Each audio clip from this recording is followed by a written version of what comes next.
It's the Daily Dog. Hey y'all, welcome back to the Daily Doug. Thanks for hanging out with me today. On the program, my friends, we are going back to music by the band Supertramp, and I am happy that you are here. It's been quite a while since I have listened to their stuff. I have a reaction on the channel that was to Fool's Overture, and that was in episode 261. That song was off of their 1977 album, Even in the Quietest Moments. I also have a full album reaction to their album Crime of the Century, which is over on my Patreon. That is Extended Play Lounge episode number 14.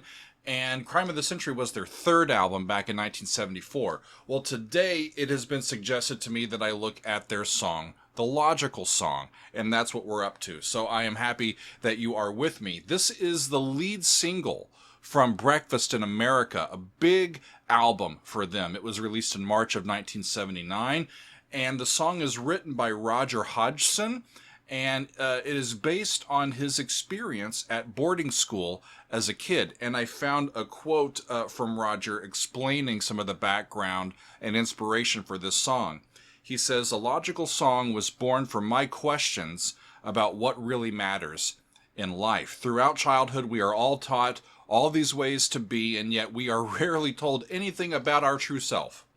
We are taught how to function outwardly, but not guided to who we are inwardly. We go from the innocence and wonder of childhood to the confusion of adolescence that often ends in the cynicism and disillusionment of adulthood." Sidebar, that is a fantastic statement. I really groove with that. We go from the innocence and wonder of childhood to the confusion of adolescence that often ends in the cynicism and disillusionment of adulthood. Right? He goes on to say, in the logical song, the burning question that came down to its rawest place was, please tell me who I am. And that's basically what the song is about. I think this eternal question continues to hit such a deep chord in people around the world that this is why it stays so meaningful. Great insight from Roger that is really going to help us understand his point of view for this. So Roger is on the lead vocals. He is on the Wurlitzer electronic piano. He is also on the guitars. Rick Davis is on the synths, piano, organ, and backing vocals. John Hellowell is on alto sax, the percussion, and backing vocals. Dougie Thompson on the bass, and Bob Siebenberg is on the drums and percussion. I am making use of the original video that they put out for this song, so I'm looking forward to seeing them in their natural habitat doing the logical song from Supertramp. Off we go.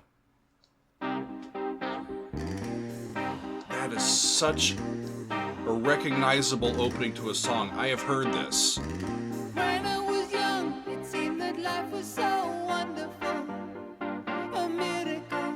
Oh, it was beautiful, magical, and all the birds in the trees. That's C minor. They be singing so Lay happily. soul. Oh, joyfully. Oh, playfully. Watching me. La. What are they doing there? But then they sent me away to teach me how to be Flat 6 to minor 5. logical. Flat 7 Oh, to responsible, flat 6. practical. I think that's a major 4 chord that he's going to. I could be so dependable. That includes that A natural. Cool. Oh, intellectual, cynical. There are times when all So it resolves to relative major, E flat. run too deep for such a simple mind. Won't you please E flat. tell me what we've learned? Then a C minor. Oh, it sounds absurd. Then an A flat, the 4 chord. Then flat 7.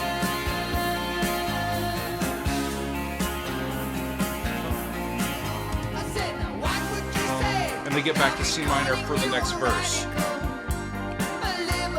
Nice. That's a cool move.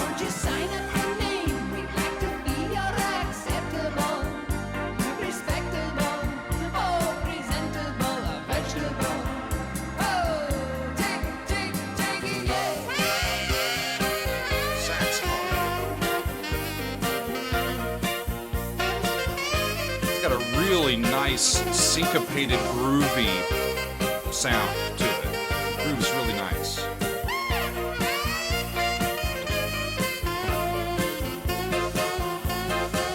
But at night, when all the world's asleep, the questions run so deep. With such a simple mind, Won't you please just tell me what we've learned? Please. I know it sounds absurd, but just please help me. Tell me who I am.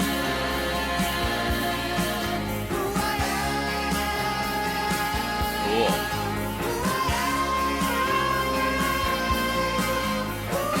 Woo!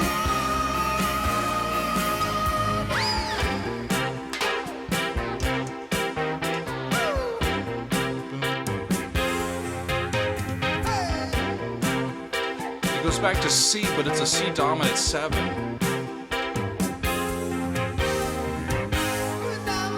and so logical. I haven't done that at all in the song the whole time.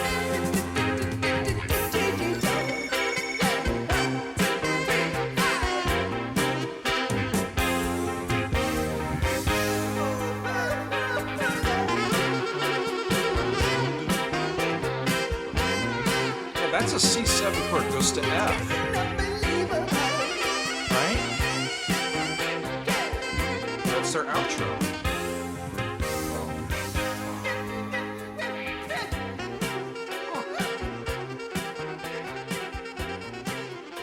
The outro, because I was feeling so illogical, digital. Oh, it's getting unbelievable in the outro there. That's something else. I said at the beginning when I recognized it, yeah, I've heard that, but I've never really given it a critical listen and really paid attention to what was going on and sort of put everything together with the read-in. So that was really lovely to connect those disparate dots in my memory, which are now a little more together. So let's talk about it a little bit. When I was young, it seemed that life was so wonderful, a miracle. It was beautiful and magical. All of the birds in the trees, they'd be singing so happily, joyfully, and playfully watching me. But then they sent me away. But then they sent me away to teach me how to be sensible, logical, responsible, practical, and they showed me a world where I could be so dependable, clinical, intellectual, and cynical. There are times when all the world's asleep, the questions run too deep for such a simple man. Won't you please tell me what we've learned? I know it sounds absurd. Please tell me who I am. It's an absolutely brilliant lyric. I understand exactly what he's talking about. The rhyme scheme is great, and it really does cut through the BS, right? And it kind of transcends time, right? We all deal with trying to figure out who we are, what makes us tick. And especially as a young person, we may have,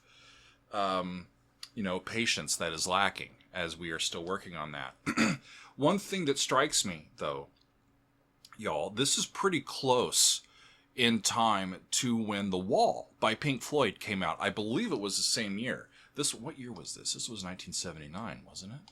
Early 1979. March 1979. If I remember right, The Wall was late 1979, October, November, I think, of that same year. And the reason why I'm thinking of that, Pink Floyd and Supertramp are both from Britain. And so we have both Roger Hodgson and Roger Waters, writing these songs. I'm thinking Another Brick in the Wall, specifically, along with this one, that are directly criticizing the British educational system, and more specifically, the elite, education that they got, because they got sent away, right? As a teacher myself, who has built curriculum, that's not easy, friends. Building curriculum is tricky. I mean, you have to figure out what do you include, because whatever you include, it means that you're not including something else, you know? It's like with this channel, every time I choose to do a specific song or a specific band on a specific day, to a lot of people that means that I have actively said no to all the other bands that are waiting in line. You know, it's just part of the deal. You know, what do you leave out? What do you include? And our biases tend to creep in. And in the end, the thing that I come back to is to try to just teach what I know. And then take on the responsibility of being as well-rounded and as well-read as I can be, so that I have a broad base of knowledge that I can be a teacher. If something comes up and you need to directly respond to something, or seize the moment to really do a life lesson, right?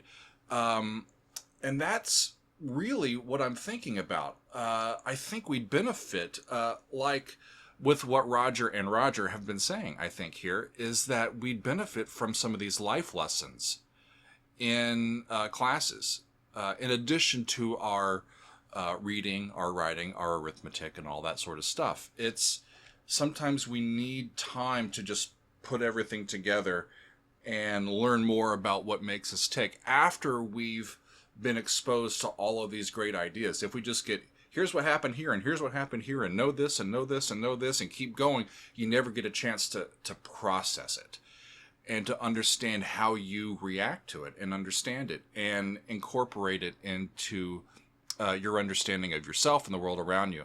So a little song called The Logical Song unlocks all of those thoughts for me. And that's really the great thing about music that is so wonderful like this. So this has been great to get back to music from Supertramp, The Logical Song from Supertramp. This has been fun. Thanks, y'all. We'll see you next time on another edition of The Daily Doug.